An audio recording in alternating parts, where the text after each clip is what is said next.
When most Americans think about moving to Mexico, they picture beach towns, retirement communities, or places they've heard about on the news. But just a couple of hours by plane from Texas is a modern city where families live in beautiful gated communities, kids play outside until sunset, and homes like these rent for around $1,500 a month, or sell for roughly $275,000 to $300,000. Before our family can make the move, we have one big question to answer. Which of these houses will become our new home? If you're new here, my name is Tony G, and in about a week, my family and I are moving from Frisco, Texas to Querétaro, Mexico. Deciding to move to Mexico is actually the easy part. Figuring out where we want to live is much harder. We're not just looking for a house. We're looking for a place our family can call home. And if you've ever wondered what middle and upper middle class housing in Mexico actually looks like, you're about to find out. But before we walk through the first house, there's something important to understand. These aren't luxury mansions, and they aren't communities built specifically for American or Canadian expats. These are the kinds of neighborhoods where Mexican professionals and families live every day. In other words, this isn't a version of Mexico built for foreigners. This is everyday life for many middle and upper middle class Mexican families. Here's one thing I'd love for you to do. As we tour these three homes, keep track of your favorite. Then, after you've seen all three, let me know in the comments if your choice ends up being the same as ours. So with that in mind, let's take a look at the first house. Our first stop is Gran Reserva Preserve, just north of Juriquilla. On paper, this community checks a lot of boxes. Beautiful homes, incredible mountain views, and a quieter setting than many of the neighborhoods closer to the city. The house itself is beautiful, and the scenery immediately catches our attention. But from the very beginning, we know this decision can't be based on the house alone. As much as we like the home, we also have to think beyond the four walls. We're not just looking for the nicest house. We're looking for the best place to build a life for our family. So, let's take a look inside.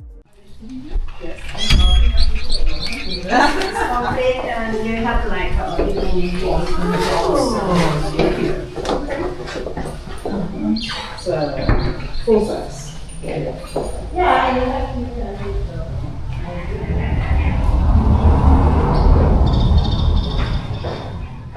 Walking through the house, it's easy to see why this one immediately makes our short list. The home itself is beautiful, but what impresses us just as much is the community. Incredible mountain views, restaurants and cafes right inside the neighborhood, multiple pools, a gym, walking trails, and activities for kids. It really feels like the kind of place where neighbors actually get to know each other.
My initial thoughts about this property are that it's very, very large.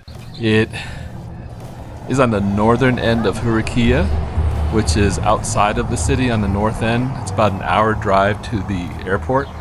So that's the downside. It's a little bit further away from the city center, but it's very nice. It's in a gated community surrounded by mountains.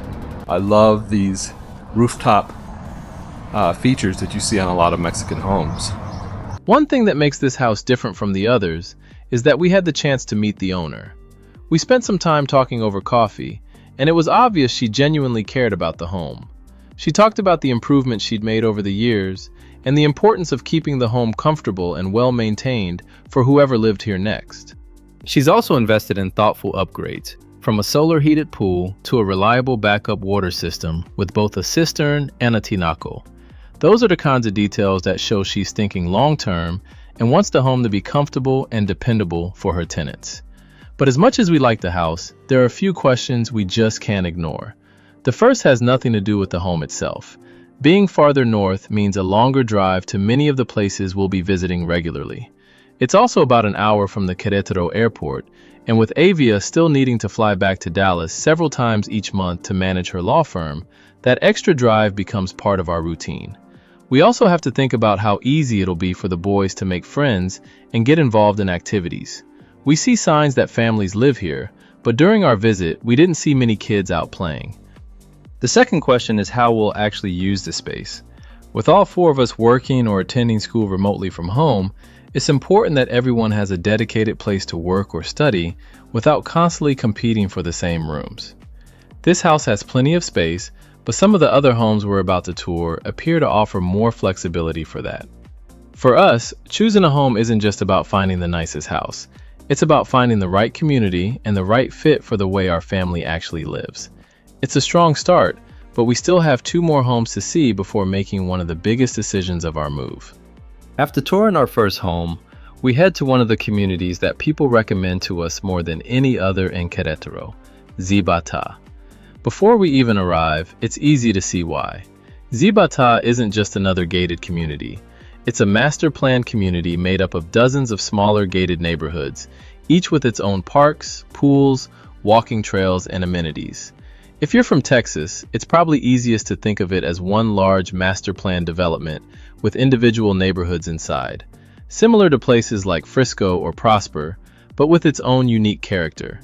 One of the biggest surprises is finding one of the nicest H-E-B stores we've ever visited. In fact, it's even more impressive than the newer H-E-B near our home in Frisco. Along with schools, restaurants, cafes, parks, and miles of walking and biking trails, it becomes clear that just about everything a family needs is only a few minutes away.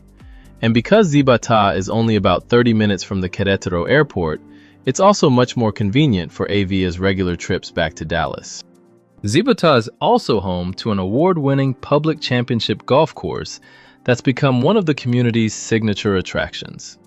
Whether you play golf or not, it's another example of the investment that's gone into creating a place where people genuinely enjoy spending time. It feels less like driving into a subdivision and more like arriving in a community that's been thoughtfully designed around everyday life. That immediately gets our attention because we're not just looking for a house, we're looking for a place where our family can build a life. Our next stop is one of Zibatá's neighborhoods called Samare, and before we even walk through the front door, we have a feeling this one is going to be special.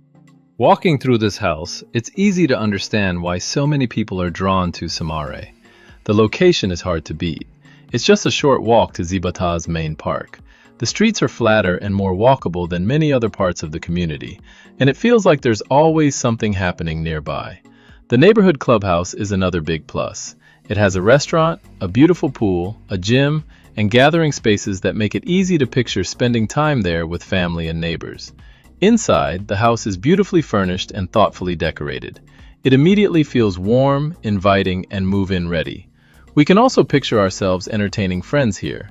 The backyard provides a comfortable outdoor living space, while the rooftop outdoor kitchen would make a great place to grill and spend an evening with family and guests. One thing we really like is the dedicated office on the 3rd floor. With a full bathroom, it's almost a perfect setup for Avia to work remotely while continuing to manage her law practice in Dallas. But as we begin thinking about everyday life, a few challenges start to stand out. With all 4 of us working or attending school from home, we still have to figure out where everyone fits. While the house offers plenty of space, it doesn't provide quite as many flexible work and study areas as we'd hoped, especially for the boys and for my YouTube studio. The bedroom setup also gives us something to think about. Since the home is furnished, the existing beds don't quite match the way we imagine using the space. We want the boys to be comfortable sharing a room, while also making sure we have enough room for our older kids and friends when they come to visit. The only other thing we notice is that, unlike our first house, this one isn't really about the views. Looking out from the backyard and rooftop, we're mostly looking at neighboring homes instead of mountains or open space. Even with those trade-offs, this house checks a lot of boxes. More importantly, Samare gives us our first glimpse of what everyday life in Zibatá could actually feel like. At this point, choosing between the first two homes is becoming a lot more difficult. Our next stop keeps us in Zibatá, but this neighborhood feels completely different. This time we're visiting Zarenda. Almost immediately, the first thing we notice is the elevation. The streets are steeper, and walking around the neighborhood is definitely going to take a little getting used to. At the same time, it feels quieter, a little more tucked away, and there's a different atmosphere here than anywhere we've visited so far. After seeing two very different communities, we're curious to find out if this house changes the way we think about everything we've seen so far. Let's take a look inside. Walking through this house, it's immediately clear why it changes the conversation. Like the previous home, it's beautifully furnished and move-in ready. The kitchen is well equipped, the living spaces feel comfortable, and almost every room has a purpose that we can immediately picture ourselves using. One thing that really stands out is how well this layout fits the way our family actually lives. The bedrooms are larger, giving the boys plenty of room to share one bedroom, while still leaving another dedicated guest room for family and friends who come to visit. The primary suite even includes a small office nook that works surprisingly well for Avia to continue managing her law practice from Mexico. Then we make our way upstairs, and this is where the house completely surprises us. Instead of another bedroom, the entire third floor has been transformed into a flexible living space. One side becomes the perfect family room for movies and relaxing, while the other easily works as a place for the boys to do schoolwork, play games, or gather around the table together. And then there are the rooftop terraces. Standing up here, it's easy to imagine how we'd actually use these spaces. One side naturally lends itself to an outdoor kitchen and grilling area, while the other opens up to panoramic mountain views, protected green space, and some of the best scenery we've seen anywhere during our house hunt. It's the kind of place where we can picture watching the sun rise over the mountains with a cup of coffee, then ending the day as the warm evening light settles across the landscape. Of course, no house is perfect. The biggest trade-off is the neighborhood itself. Zarenda sits on the side of a hill, so everything is a little steeper. Walking around is certainly possible, but it's not quite as effortless as it is in Samare. It's the kind of place where an e-bike, or just getting used to the hills, would probably become part of everyday life. The neighborhood amenities are also a little smaller. The pool, gym, and park are all just a few houses away, which is incredibly convenient, but they don't quite have the same scale as the clubhouse we saw in Samare. On the other hand, being just a few minutes from the HEB and the rest of Zibatá's everyday conveniences makes daily life feel incredibly easy. As we finish touring the house, one thing becomes clear. This isn't just another beautiful home. For the first time, we can genuinely picture ourselves living here. Now, we have a very difficult decision to make. Now that we've walked through all three homes, it's time to make a decision. Honestly, this is a lot harder than we expected. Every house has something we really like. Grand Reserva Preserve gives us incredible mountain views, a beautiful home, and one of the nicest homeowners we've ever met. Samare puts us in what might be our favorite neighborhood, with great walkability, parks, and a community that just feels alive. And then there's Zarenda. The layout works really well for the way we live. The rooftop spaces are amazing, and it's easy to picture ourselves spending a lot of time there. The truth is, if we were only choosing a house, I don't think there's a wrong answer. But that's not really what we're deciding. We're trying to figure out where our family is going to live day in and day out. Where will the boys make friends? Which house works best for remote work and online school? How easy is it for Avia to get to the airport when she flies back to Dallas? Where will families stay when they come to visit? Those are the questions that end up mattering the most.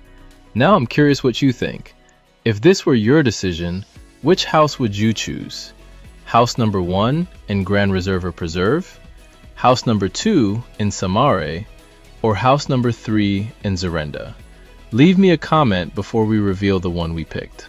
So, after looking at all three homes, which one did we choose? In the end, we chose house number 3 in Zarenda. As we talked through everything we'd seen, we kept coming back to the same conclusion. This house simply fits the way our family lives better than the others. The upstairs living area gave us the flexibility we were looking for. It gave the boys a place to do their schoolwork, gave us another space to relax together as a family, and the rooftop terraces quickly became one of our favorite features. We could already picture ourselves grilling with friends, enjoying the mountain views, or just sitting outside with a cup of coffee in the morning. The bedroom layout also worked better for our family. Avia had a dedicated space where she could work, the boys had a comfortable room to share, and we'd still have a proper guest room for family and friends who came to visit. Our decision also became a little easier when we learned that the home in Samare probably wasn't going to be available until early August. Since we needed to move in July, we looked at the possibility of staying in an Airbnb for a few weeks. But the more we talked through moving twice, storing our belongings, and dealing with the extra logistics, the more we realized it just didn't make sense. In the end, there wasn't a bad choice. All three homes had something we genuinely liked. But for us, house number 3 checked the most boxes and simply felt like home. Now the real adventure begins. The next time you see this house, it won't be empty anymore. It'll be the place where our family's new chapter in Mexico begins. If you've made it this far, thanks so much for coming along on this journey with us. Moving to another country is exciting, but it's also a little overwhelming. Sharing the experience with all of you has made it even more special, and we're grateful for everyone who's been following along and cheering us on. I'd still love to know which house you would have chosen, so if you haven't already, leave a comment below and let me know if your pick was the same as ours. And if you're enjoying this series, I'd really appreciate it if you'd subscribe. We've got a lot more to share, from getting settled into our new home, to exploring Querétaro, to showing you what everyday life in Mexico is really like. Thanks again for watching, thanks for supporting the channel, and I'll see you in the next one.